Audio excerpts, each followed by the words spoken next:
Queridos irmãos, boa noite.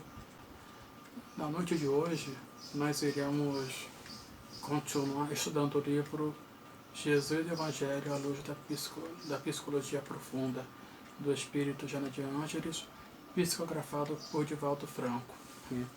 E a lição de hoje vai ser o capítulo 2, o reino. Mas antes, para iniciar, vamos fazer a leitura de uma página e fazer a prece inicial. A página é Os Descobridores do Homem, do livro Jesus no Lar, de Neo Lúcio, psicografia de Francisco Cândido Xavier. Os Descobridores do Homem. Fim da leitura de alguns trechos da história de Jó, a palestra na residência de Simão versou acerca da fidelidade da alma ao Pai Todo-Poderoso. Diante da vibração de alegria em todos os semblantes, Jesus contou o bem-humorado. Apareceu na velha cidade de Nínive um homem tão profundamente consagrado a Deus que todos os seus contemporâneos, por isso, lhe rendiam especial louvor. Tão rasgado eram os elogios à sua conduta que as informações subiram ao trono do Eterno. E porque vários arcanjos pedissem ao Todo-Poderoso a transferência dele para o céu, determinou a divina sabedoria fosse procurado na sala da carne, a fim de verificar-se com exatidão se estava efetivamente preparado para a sublime investidura. Para isso, os anjos educadores, a serviço do Altíssimo, enviaram à terra 4 rudes descobridores de homens santificados: a necessidade, o dinheiro, o poder e a cólera. Desceram, cada qual a seu tempo, para efetuarem as provas indispensáveis. A necessidade, que em casos desses sempre surge em primeiro lugar, aproximou-se do grande crente e se fez sentir de vários modos, dando-lhe privações, obstáculos, doenças e abandono de entes amados. Entretanto, o devoto, robusto na confiança, compreendeu na mensageira uma operária celeste e venceu-a, revelando-se cada vez mais firme nas virtudes de que se tornara modelo. Chegou então a vez do dinheiro. Acercou-se do homem e conferiu-lhe mesa lauta, recursos imensos e considerações sociais de toda a sorte. Mas o previdente aprendiz lembrou-se da caridade e, afastando-se das insinuações dos prazeres fáceis, distribuiu moedas e posses em multiplicadas obras do bem, conquistando o equilíbrio financeiro e a veneração geral. Vitorioso na segunda prova, veio o poder, que o investiu de larga e brilhante autoridade. O devoto, contudo, recordou que a vida, com todas as honrarias e dons, é simples empréstimo da providência celestial, e usou o poder com brandura, educando quantos odiavam por intermédio da instrução e do trabalho bem orientados, recebendo em troca a obediência e a admiração do povo entre o qual nascera. Triunfante e feliz, o crente foi visitado, enfim, pela cólera, de maneira a sondar-lhe a posição espiritual. A instrutora invisível valeu-se de um servo fraco e ignorante e tocou-lhe o amor próprio, falando com manifesta desconsideração em assunto privado, que, embora expressando a verdade, constituía certo desrespeito a qualquer pessoa da sua estatura social e indiscutível dignidade. O devoto não resistiu. Intensa onda sanguínea lhe surgiu no rosto com gesto e ele se desfez em palavras contundentes, ferindo familiares e servidores e prejudicando as próprias obras. Somente depois de muitos dias conseguiu restaurar a tranquilidade, quando, porém, a cólera já lhe havia desnudado o íntimo, revelando-lhe o imperativo de maior aperfeiçoamento e notificando ao Senhor que aquele filho matriculado na escola de iluminação ainda requeria muito tempo na experiência purificadora para situar-se nas vibrações gloriosas da vida superior. Curiosidade geral transparecia do semblante de todos os presentes, que não ousaram trazer à baila qualquer nova ponderação. Estampado no rosto sereno estampado no rosto sereno sorriso, o Cristo terminou. Quando o homem recebe todas as informações de que necessita para elevar-se ao céu, determina o Pai amoroso, seja ele procurado pelas potências educadoras. A maioria dos crentes perdem a boa posição, que aparentemente desfrutavam nos exercícios da necessidade, que lhes examina a resistência moral. Muitos voltam estragados das sugestões do dinheiro, que lhes observa o desprendimento dos objetivos inferiores e a capacidade de agir na sementeira do bem. Alguns caem desastradamente pelas insinuações do poder que lhes experimenta a competência para educar e salvar os companheiros da jornada humana. E raríssimos são aqueles que vencem a visita inesperada da cólera, que vem ao círculo do homem a notar-lhe a diminuição do amor próprio, sem a qual o espírito não reflete o brilho e a grandeza do Criador nos campos da vida eterna. O mestre calou-se, sorriu compassivamente de novo e, porque ninguém retomasse a palavra, a reunião da noite foi encerrada. Mestre amado Jesus, queridos companheiros do plano maior, muito obrigado, mestre, muito obrigado, amigos, por estarmos aqui mais uma vez, podendo estudar, podendo refletir acerca das tuas palavras, acerca do teu evangelho, mestre. Muito obrigado por mais uma oportunidade. Que os teus mensageiros possam nos inspirar, possam nos instruir e que nós possamos permitir-lhes as inspirações, permitir que eles se aproximem de nós e nos amparem em nossos lares e em nossas vidas, mestre. Muito obrigado por tudo, que a nossa noite possa transcorrer na tua santa e abençoada paz. Graças a Deus. Bom, queridos amigos, como a gente disse lá no começo, o nosso estudo hoje tem como base o 2º capítulo do livro O Evangelho de Jesus à luz da psicologia profunda, né? E aí nós vamos estudar o capítulo 2, né, que se fala sobre o reino. Que fala sobre o reino. Né? O nome do livro é Jesus e o Evangelho à luz da psicologia profunda. E o capítulo de hoje é o capítulo 2, o reino. Na semana passada, o nosso irmão Rafael começou o estudo com o estudo do capítulo 1, né? Soberanas leis. E hoje nós daremos continuidade com o capítulo 2, o reino, que tem como base o capítulo 2, o item 2, meu reino não é deste mundo, né? E aí, para a gente iniciar, vamos começar perguntando o que nos vem à cabeça quando a gente escuta o termo reino, né? O que nós imaginamos quando escutamos isso, né? Quando alguém fala o reino, reino, reino. Aí a gente tem certeza que todo mundo pensou, todo mundo imaginou um castelo, né? Aquelas cenas que nós vemos nos filmes que se passam em épocas medievais, né? Onde a gente vê aqueles senhores e senhoras, os lordes, né? com suas cortes, né? Aqueles grandes territórios, né? Castelos. Tenho certeza que todo mundo, quando escuta o termo reino, pensa nisso, né? Porque é o que a gente entende como reino.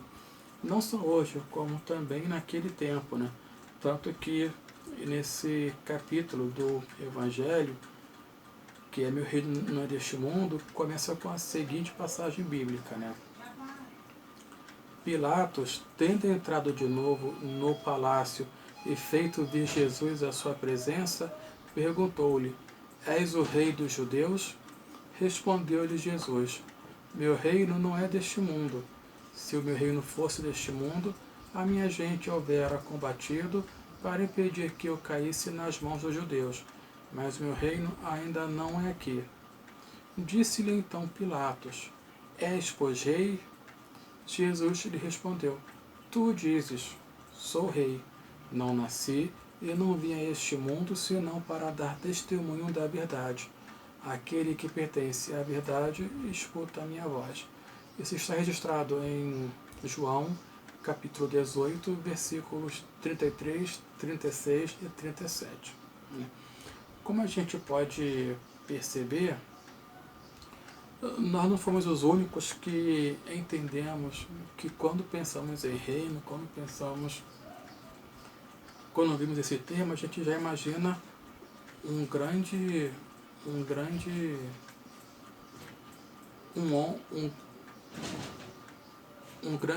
território sob o poderio de um homem ou de uma mulher. E assim também entendia Pilatos, entendia o povo daquela época, quando Jesus dizia: o meu reino, o meu reino, o meu reino, o meu reino não é deste mundo, né?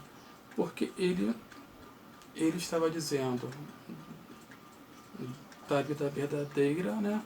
Da vida espiritual, mas a gente naquele tempo ainda entendia da forma que a gente ainda hoje entende, né? Um homem com grande poder, um território imenso, e muitos acreditavam que Jesus seria isso, né? Daí esse entendimento também de Pilatos. Mas a nossa companheira Joana, ela começa esse capítulo do livro com as seguintes palavras: o mundo, examinado sob a ótica teológica à luz da psicologia profunda, é um educandário de desenvolvimento dos recursos espirituais de um ser em trânsito para o reino dos céus. Do ponto de vista teológico ancestral, é possuidor de um significado secundário e perturbador para o espírito, que o deve desprezar e mesmo odiá-lo. Ela nos apresenta duas formas, dois aspectos para a gente compreender o mundo, né? A gente pode compreender o mundo pelo aspecto de entendimento da alma humana, né? De estudo e entendimento da alma humana, né? Onde o mundo é visto como uma escola, né? Para a gente poder aprender e desenvolver os nossos recursos morais, né? Que é como a gente hoje em dia vê, nós espíritas, nós cristãos, né? Vemos o mundo como uma grande oportunidade, como uma grande escola, onde a gente pode aprender, onde a gente pode desenvolver os nossos recursos morais, nossos recursos, os recursos que vão nos auxiliar no desenvolvimento dos nossos recursos espirituais e nos levar ao nosso progresso moral. Um outro aspecto é um aspecto que tem como base o lado ancestral das escrituras, do entendimento, né? Onde o mundo é tido como um local desprezível, um local de perturbação e que não se deve valorizá-lo, né? Onde, se possível, é até interessante que a gente deixe ele meio de lado e não nos preocupamos tanto com isso, né?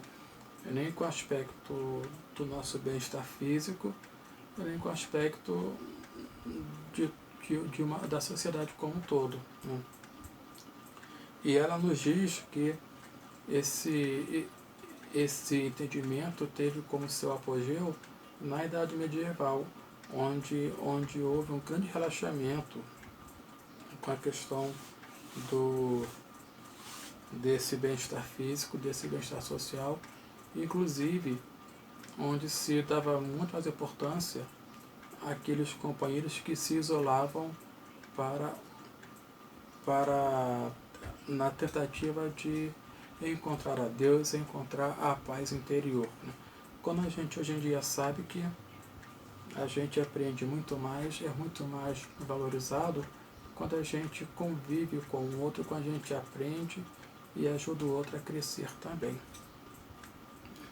E aí, nesse ponto, é sempre importante a gente lembrar que o mundo é um presente divino, né? É um presente de Deus maravilhoso para todos nós. E o que nós devemos fazer com esse presente, né?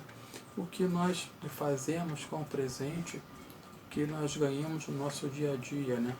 Quando um amigo, quando uma amiga nos dá um presente, nós buscamos usufruir, buscamos aproveitar aquele presente, né? Tentamos aproveitar ao máximo. Tem vezes que os nossos amigos conhecidos nos dão presente que nós não gostamos, até porque eles interpretaram mal uma palavra nossa, ou pensam de que nos conhecem, mas não conhecem tanto assim. E acabam, por vez ou outra, nos dando presente que não nos agrada tanto assim. Mas Deus, como nos conhece profundamente, sabe muito bem como nos presentear, sabe muito bem do que nós precisamos e o que nós devemos passar. Então, o mundo é um presente maravilhoso e nós devemos usá-lo nos aspectos que vão nos auxiliar no nosso crescimento moral e consequentemente, na nossa evolução. Nesse trecho também, nesse texto, né,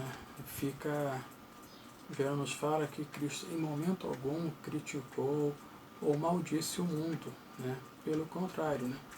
Durante a sua vida sempre ficou claro que ele pregava o respeito às leis, respeito às normas, né? Mas que nós também nunca devíamos esquecer de respeitar, de valorizar, de viver de acordo com a lei de Deus, que era a lei de amor e de caridade, né? A sociedade naquela época tinha uma lei, tinha suas normas que eram para manter uma certa ordem, como hoje em dia tem também. E essas leis foram evoluindo, foram progredindo de acordo com o passar dos anos e dos séculos. Mas ele sempre lembra que a gente sempre lembrasse e vivesse de acordo com a lei de Deus, que é a lei de amor e de justiça. Tanto que quando ele foi questionado pelos sábios da época sobre o que fazer a respeito dos impostos, que foi que ele disse: dai a César o que é de César e a Deus o que é de Deus, né? Como estamos vivendo no mundo material, no mundo físico, nós devemos nos comportar de acordo com as normas, de acordo com as regras que aquela sociedade nos impõe, né? É um consenso, ou foi tido como consenso, que tal atitude não é positiva para essa situação, que tal atitude é correta, que não é correta. Como a sociedade aceita isso, nós devemos viver dentro dessas regras, mas não podemos esquecer da lei de Deus, que é uma lei infinitamente superior à lei dos homens, né? Devemos viver respeitando as normas sociais, mas acima de tudo, viver de acordo com a lei de Deus, que é a lei de amor e de justiça, né? Se algo que a sociedade aceita como correto, mas a lei de Deus diz que não, o que eu posso fazer com isso? Tenho o dever de aceitar, mas posso e devo trabalhar para mudar aquela lei, que se tem algo estranho, devo ajudar. Como a gente vê em vários países onde ainda utilizam as penas físicas como a pena de morte, né?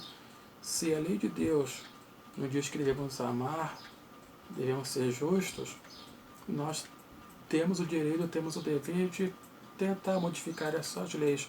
É uma lei que a sociedade aceita, mas não é uma lei de acordo com a lei de Deus, que com o tempo ela irá mudar, ela irá se adaptar ao que diz a lei maior, né? Agora, temos que nos organizar para modificar isso, né? Modificar para melhor. Um outro ponto que também nos traz essa mensagem é que mesmo nós tendo que viver, né, tendo que compreender, conviver com essas normas, com essas regras sociais, sem desvalorizar esse presente, essa oportunidade, esse dom que é viver. E aí não importa se é na pobreza, se é na riqueza, né, em qual situação nós estamos no mundo, porque qualquer uma delas é um imenso presente de Deus, né? O Mestre nos traz que nós não devemos desvalorizar essa parte, que é de grande aprendizado, mas não devemos também esquecer de que a vida verdadeira é a vida espiritual. Estamos aqui passando por essas situações, vivendo essas situações como forma de aprendizado, como forma de uma possibilidade para o nosso crescimento moral. Então, assim, por mais que nós vivamos aqui, passemos por algumas situações, vivemos em certas situações, não devemos nunca, jamais esquecer que tudo isso aqui é só um estágio, é só uma passagem, onde vai depender de nós mesmos se passaremos com louvor ou se deveremos refazer a lição, né? Porque a vida verdadeira não é aqui, é lá do outro lado, é a vida espiritual. E isso isso que ele quis dizer quando me veio dizendo: meu reino não é deste mundo, né? Nós podemos viver aqui, mas estamos aqui temporariamente. A grande vida fica depois dessa. E aí, como cada um de nós vai se preparar, está se preparando para isso? E é isso que ele nos alerta. Temos que viver aqui, ok, mas não devemos nunca, jamais, de nos preocupar e nos preparar para a vida depois dessa, para a vida real, para a vida verdadeira, né? E aí,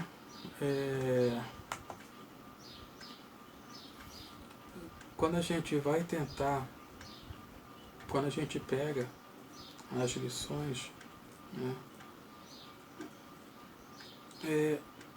voltando um pouquinho sobre essa questão de nos preparar para a vida verdadeira, e vi aqui agora a mente, e Joana fala nisso no livro, que ele tinha que o mestre tinha sua família física, tinha, né, Maria, tinha seus irmãos, mas ele se aproximou muito da família de Lázaro, né, que tinha duas irmãs, Marta e Maria. Está até registrado na Bíblia que, agora eu não me lembro se era Marta ou se era Maria, que estava na sala com ele, ouvindo as lições dele, enquanto a outra irmã estava na cozinha, preocupada com os preparativos para o jantar, preocupada com os afazeres domésticos. Vem à sala e pede: mestre, peça para minha irmã me ajudar nessas obrigações, né? Estou lá trabalhando e ela aqui sentada ouvindo o mestre. Aí ele fala: querida, ela escolheu a melhor parte, né? Ela preferiu se preocupar com a vida espiritual. E aí, esse exemplo é bem interessante, porque fica claro que nós vivemos divididos em duas questões: ou viver de acordo, viver nos preocupando com a vida material, com essas questões simbólicas, essas obrigações sociais, de ter posse, de aparentar coisas que nós não somos, ou de nos esforçarmos para termos coisas materiais, e o outro polo é a gente se preocupar com a parte espiritual, com a parte moral. E com essas duas irmãs, nessa mensagem, fica bem claro isso. Enquanto uma estava mais preocupada com as questões físicas, né? Jantar, preparativos para a noite, a outra estava mais preocupada em ouvir a mensagem, em ouvir aquilo que iria alimentar a sua alma, que iria auxiliá-la na sua evolução, aquilo que estaria ali alimentando a alma e não alimentando a matéria, né? E aí Cristo fala, ela escolheu a melhor parte, né? Ela decidiu se preocupar, se preparar para a vida espiritual. Como? Primeiro a gente busca aprender, busca ouvir as lições, busca beber da fonte, né? E depois tentar colocar em prática, né? Essa é a lição que nós temos que ter. Primeiro, ouvir a mensagem, tentar entender a mensagem e depois praticar a mensagem. Naquele momento, uma das irmãs estava mais preocupada com a parte do dia a dia, com a parte prática, e a outra estava querendo receber essa mensagem, ouvir a mensagem do Mestre, né? Que estava alimentando a sua alma. E aí, prosseguindo, né, Joana nos fala também que se nós formos tentar, só formos analisar, ou pelo menos tentar analisar psicologicamente as falas do Mestre, nós iremos perceber que na fala dele, meu reino não é deste mundo, né? Fica claro, isso é lógico, que ele está dizendo que o mundo dele não era um aspecto físico, né? Não era um território uma localidade onde a gente pudesse encontrar alguma coisa, não era um ponto geográfico, né? Mas se a gente prestasse atenção, iríamos ver que o reino dele fica nas paisagens e regiões dos nossos sentimentos. Como assim? Já que esse reino de justiça e de amor não é um espaço geográfico, né, em algum ponto do universo, como que a gente pode dizer que é uma paisagem, é uma região, né? Como que podemos dizer que é como diz Joana, paisagens e regiões dos nossos sentimentos? Porque esse reino dos céus é um estado de espírito, né? Um estado de alma, né? Da alma tranquila, da alma feliz, né? Assim como a gente pode afirmar que não existe um céu e um inferno, como a gente acreditou por séculos, né? E como algumas crenças ainda hoje acreditam, né? Mas nós espíritas já podemos dizer que não existe o céu e o inferno como boa parte da sociedade cristã ainda entende, né? Não tem uma localidade destinada àqueles que foram maus, que deverão sofrer, como também não tem uma localidade, um ponto geográfico destinado àqueles que foram bons, que foram justos, né? Esses são estados de alma, né? Nós podemos estar no céu agora e daqui a meia hora estarmos no inferno, né? Basta que, se eu estou vivendo um momento de felicidade agora, de extrema alegria, eu posso clamar, estou no céu.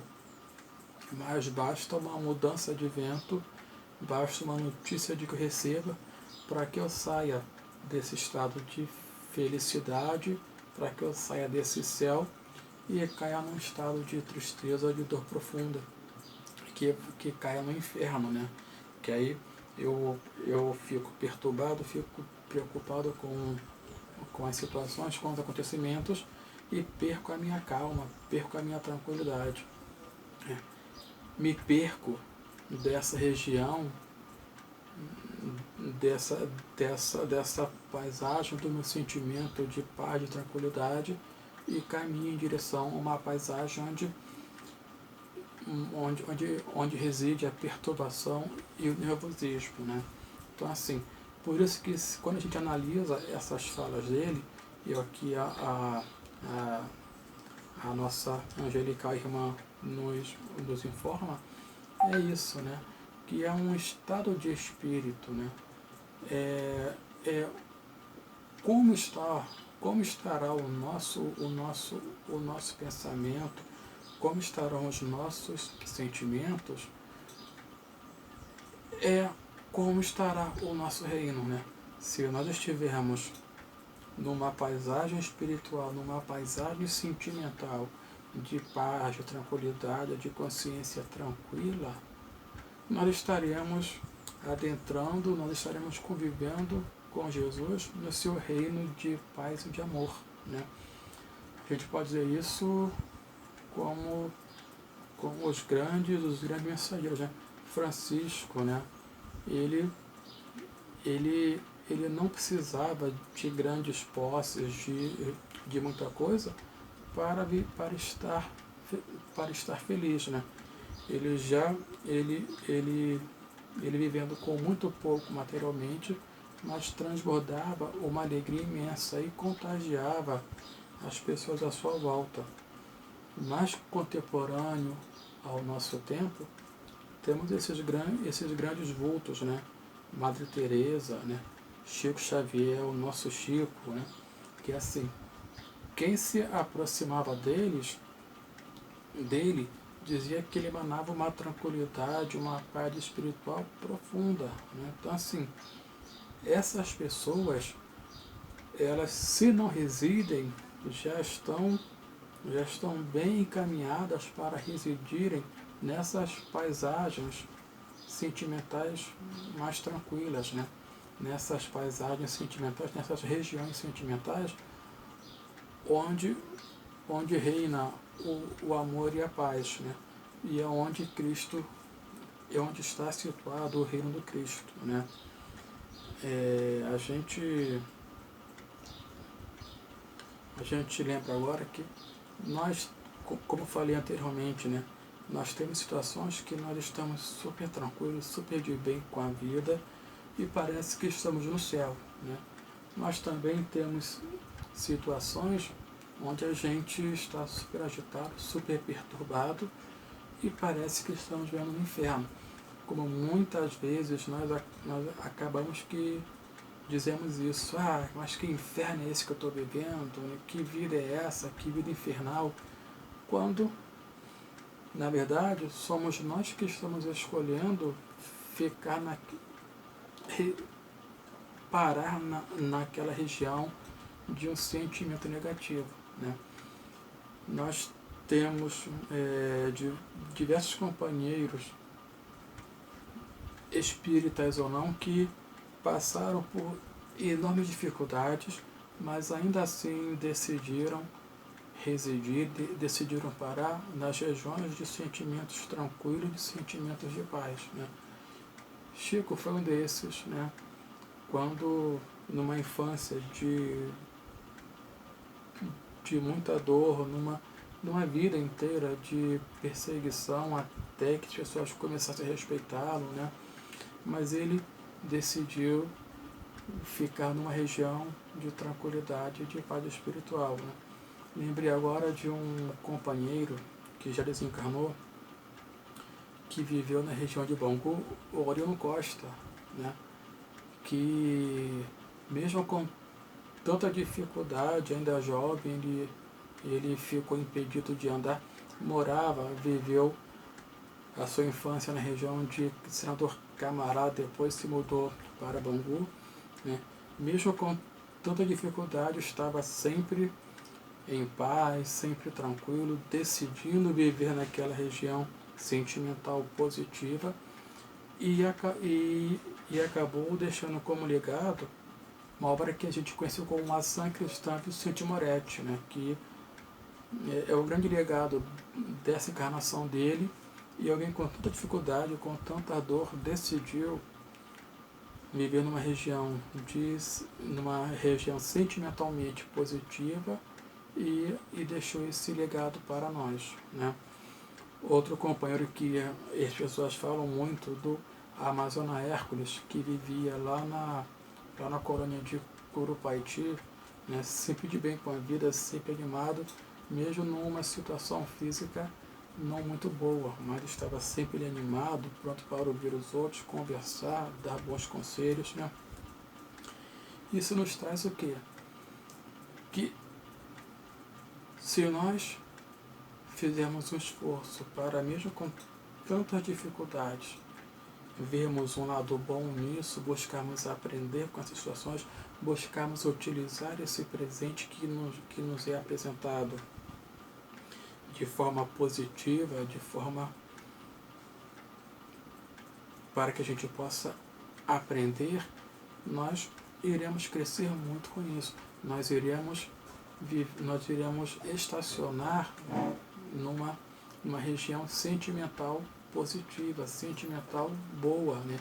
E aí estaremos adentrando, estaremos nos dirigindo para esse reino que Jesus fala, que é o reino de amor e de paz, né? Agora, se nós decidirmos ficar reclamando, ficar maldizendo o mundo e as dificuldades, nós não estaremos nada mais do que nos distanciando dessa região sentimentalmente positiva e nos caminhando para uma região negativa, de dor, de sofrimento que nós mesmos estaremos causando em nossas vidas, né? E aí, já mais para o fim dessa lição,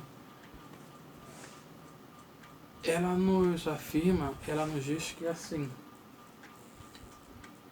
Jesus ele veio para cá com o propósito de nos demonstrar que deveríamos viver, deveríamos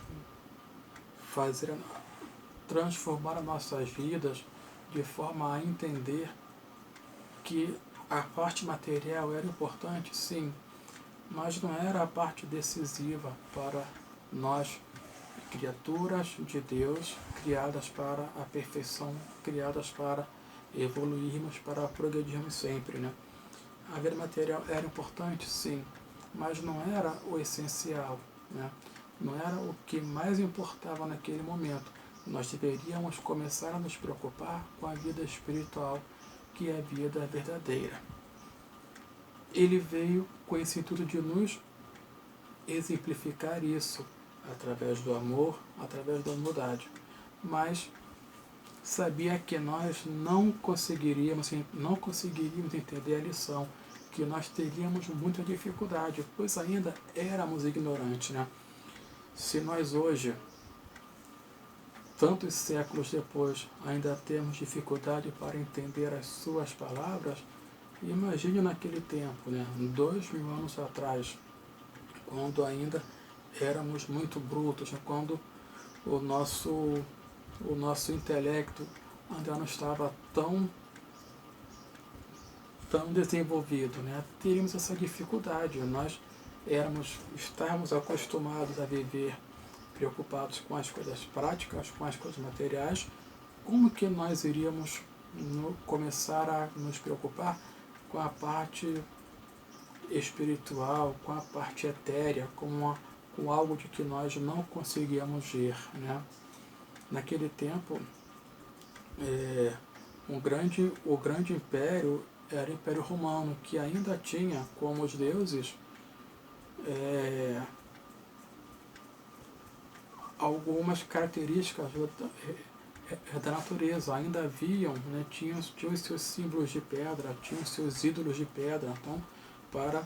Então assim, e mesmo mesmo o povo judeu, o povo hebreu, que já tinha uma noção melhor de um Deus único, ainda era muito ligado a simbologismos físicos, né? O sacrifício de um animal, né? De ficar se prostrando para orar, né? Toda uma simbologia. E Cristo veio nos dizer que, peraí, a gente deve fazer isso, mas o principal é o nosso sentimento, é o nosso coração. Como que está isso tudo, né? Mas a gente tinha dificuldade para compreender isso. E aí, mesmo assim, ele nunca se cansou de repetir a lição quantas vezes fossem necessárias, né? E ainda assim, muitos daqueles que estavam lá, muitos de nós, não conseguiram compreender, né? Tiveram dificuldades para entender o que ele falou, como nós ainda hoje temos, mesmo 2000 anos depois e com o intelecto já mais evoluído. E aí, a nossa Joana de Anjos, né, ela termina o seu texto nos dizendo que muitos tentaram entender e praticar as lições, mas poucos realmente tentaram botar em prática e menos ainda conseguiram o seu objetivo. E ela dá alguns exemplos, né, do jovem rico que diz que queria se aproximar queria seguir o mestre, mas o que ele iria fazer com sua riqueza? E o mestre aconselha: vá, doa tudo que você tem e me segue. E ele: mas mestre, como que eu posso fazer isso? E aí o jovem vai embora. Um outro exemplo que ela cita também são dos 10 leprosos que foram criados, né, que foram curados pelo mestre. E mais desses 10, apenas um voltou para agradecer: mestre, obrigado por ter me curado. E mesmo esse um, ninguém sabe se ele decidiu seguir o mestre ou se ele só agradeceu por educação, né? E depois continuou com a vida dele. E um exemplo que ela traz também, que eu achei bem interessante, é que quando Jesus, lá no Evangelho está isso registrado, quando Jesus chega em Jerusalém, ele é aplaudido por uma turba imensa, né? Mas no instante que ele é levado para o Calvário, aquela turba se dissipa, né? Aquelas vozes aquelas pessoas que saudavam Jesus quando ele chegou, quando ele foi acusado, quando ele foi incriminado injustamente, elas se calaram e se omitiram, né? E aí fica bem claro que poucos realmente entenderam a mensagem do mestre naquela época, né? E desses poucos que entenderam, poucos conseguiram botar em prática, né? Pedro, né, naquele momento, ele se acovardou, teve medo, embora depois ele se redimiu, tendo uma vida exemplar como figura importante do cristianismo, né? Então, assim, mas naquele momento poucos conseguiram compreender. Depois foram refletindo, foram conversando e foram compreendendo um pouco melhor, né? E essa é a reflexão que fica para nós, né? Naquele tempo, nós tínhamos dificuldade para compreender as palavras do mestre, né? Eram muito abstratas. Hoje em dia, depois de 2000 anos, já temos mais condições de entender isso, né? A ciência, as nossas ciências elas progrediram de uma forma que a gente consegue ter um pensamento mais abstrato, ter um pensamento onde a gente possa filosofar um pouco mais, onde a gente possa viajar um pouco mais para compreender esses aspectos menos físicos, menos materiais. E é aí que reside a palavra do Mestre, né? Na palavra de que nós, como Joana falou, nas regiões dos sentimentos, dos bons sentimentos, é onde está o reino dos céus. Meu reino não é deste mundo, né? E onde está esse reino? Onde fica esse reino? Nas regiões, nas passagens espirituais positivas, nas regiões sentimentais boas, né? Quando eu estou bem, estou com a consciência tranquila, estou feliz, estou me sentindo leve, eu estou no reino de Deus, eu estou no reino de Jesus, né? Quando eu estou fazendo bem ao meu próximo, quando eu estou fazendo a caridade, quando eu estou auxiliando o meu irmão, eu estou vivendo no reino de Jesus. Eu estou vivendo nesse reino de amor, de justiça e de caridade, né? Meu reino não é deste mundo. O reino de que ele fala é o reino de amor, sem nenhum porém, sem nenhum pois, nenhum mais, nenhuma vírgula depois disso. É o reino de amor e ponto, né? Quando nós começarmos a compreender isso, quando nós entendermos isso, nós estaremos nessa região sentimental do amor, da justiça, e estaremos no reino do nosso Mestre amado. Enquanto nós não temos essas condições, que nós possamos pelo menos tentar, né? E como a criança na escola que faz exercício, erra, faz de novo e vai acerta a parte e vai tentando até acertar por todo, é assim que nós devemos viver nossa vida, tentando acertar constantemente, tentando fazer de novo aquela lição até a gente conseguir entender e conseguir passar por ela, conseguir passar por essa, vou para outra. Devemos fazer como aqueles companheiros que tentaram entender as palavras do Mestre naquele tempo e conseguiram, né? Como Zaqueu, quando após o seu encontro com o Mestre, ele decide doar boa parte da sua fortuna e viver com o Mestre. Assim também como Madalena, quando chora aos pés do Mestre,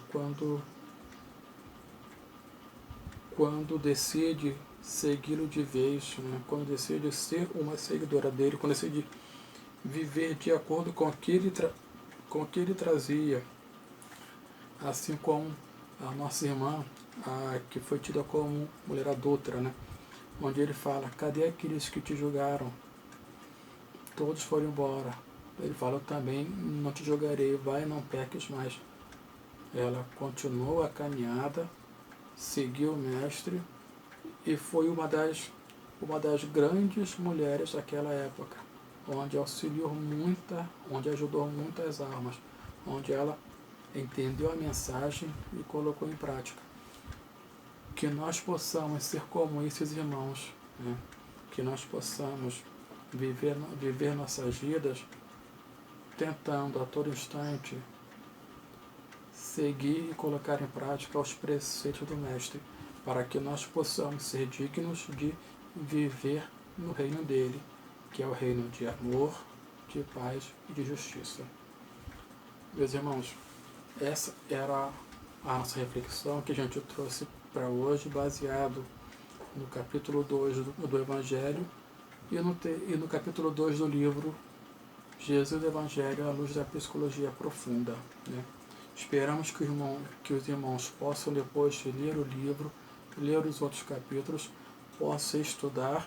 E para terminar o nosso estudo de hoje, vamos fechar os nossos olhos e dizer assim: Mestre amado Jesus, muito obrigado, Mestre, por esses minutos de reflexão, por esses minutos onde estivermos ligados a Ti, ligados aos Teus mensageiros, Mestre, ligados aos bons amigos. Que esses minutos possam se estender em nossas vidas por horas, por dias, por semanas, até chegar ao ponto em que esses não sejam momentos momentos pequenos na nossa vida, mas que a nossa vida seja repleta, seja toda desses momentos de reflexão, de estudo e de aprendizado, Mestre. Que nós possamos nos esforçar cada vez mais para entender a Tua mensagem, para praticar a Tua mensagem, para sermos dignos e podermos dizer que estamos vivendo no Teu reino, Mestre, no reino de amor, de justiça e de caridade. Muito obrigado, Mestre, pelo Teu exemplo, pelas Tuas lições e pela Tua paciência conosco, Mestre. Muito obrigado por tudo. Que Deus, nosso Pai maior, possa nos abençoar hoje e sempre. Graças a Deus. Meus amigos, boa noite. Obrigado por terem, pela paciência, por terem ficado conosco até agora. E só queremos lembrar que a nossa casa continua fechada por conta da pandemia, mas temos os estudos às segundas-feiras, às 18h30 e às terças-feiras, às 19h30, pela internet. Muito obrigado a todos e boa noite.